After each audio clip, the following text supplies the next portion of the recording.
அந்த செயலில் ஈடுபட்ட இந்த ஞானசேகரனுக்கு பின்னால் இருப்பது யார் என்பதை இன்னைக்கு தாராளமாக இன்னைக்கு நவீன உலகத்தில் விசாரிக்கலாம். தமிழ்நாடு முதலமைச்சருக்கு களங்கம் இல்லாமல் இந்த வழக்கை எதிர்கொள்ள விரும்பினார் என்று சொன்னால் ஒரே ஒரு வழிதான் இருக்கு. அது பதவியில் இருக்கிற சென்னை உயர்நீதிமன்றத்தினுடைய நீதியரசரை கொண்டு இதற்கு ஒரு விசாரணை ஆணையத்தை அமைத்து இதில் யார் பின்புலமாக இருக்கிறார்கள், இந்த தவறை யார் செய்திருக்கிறார்கள், இதில் உண்மையிலே யார் குற்றவாளிகள், ஏற்கனவே இந்த அண்ணா பல்கலைக்கழகத்தில் இது போன்ற குற்றங்கள் நடந்திருக்கிறதா, அப்படி பெண்கள் யாருக்காவது இது போன்று அவர் சொன்னது போல சாருன்னு சொல்லி பேசுகிற ஏற்படுகின்ற அப்ப எந்த சாருக்காக அவர் பேசினார், இதையெல்லாம் வெளி உலகத்துக்கு கொண்டு வரணும். அப்படின்னா பணியில் இருக்கிற ஒரு நேர்மையான ஒரு நீதியரசரை கொண்டு விசாரணை நடந்தால் மட்டும்தான் இன்றைக்கிற இந்த சமூக ஊடகங்களை நாம் இது அடுத்தடுத்த கேள்விகள் எழாமல், ஐயம் எழாமல் நீங்க ஒரு உண்மையான நீதி விசாரணையின் ஊடாக உண்மையை வெளி உலகத்துக்கு கொண்டு வர முடியும்.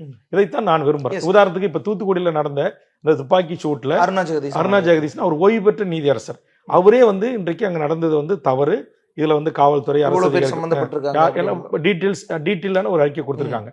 அதனால ஓய்வு பெற்ற நீதியரசரை கொடுத்தா கூட அதுக்கும் இன்னைக்கு சொல்லுவாங்க இவர் ஆளுங்கட்சி சார்ந்து இப்ப இருக்கிறாரு, அரசனுடைய ஏனைய முக்கிய பதவிகள்லாம் ஓய்வு பெற்ற நீதிபதிகள் கொடுப்பதற்கு அரசுக்கு அதிகாரம் இருக்கு. அந்த பதவி எதிர்ப்பு, ஏன்னா உங்களுக்கு தெரியும் இன்னைக்கு ஒன்றிய அரசு என்ன செய்தது, நீதிபதிகளே இன்னைக்கு இது போன்ற பதவிகளை காட்டி தன் பக்கம் வளைத்த ஒரு அரசு எதுன்னா அது இந்த மோடி அரசு தான்.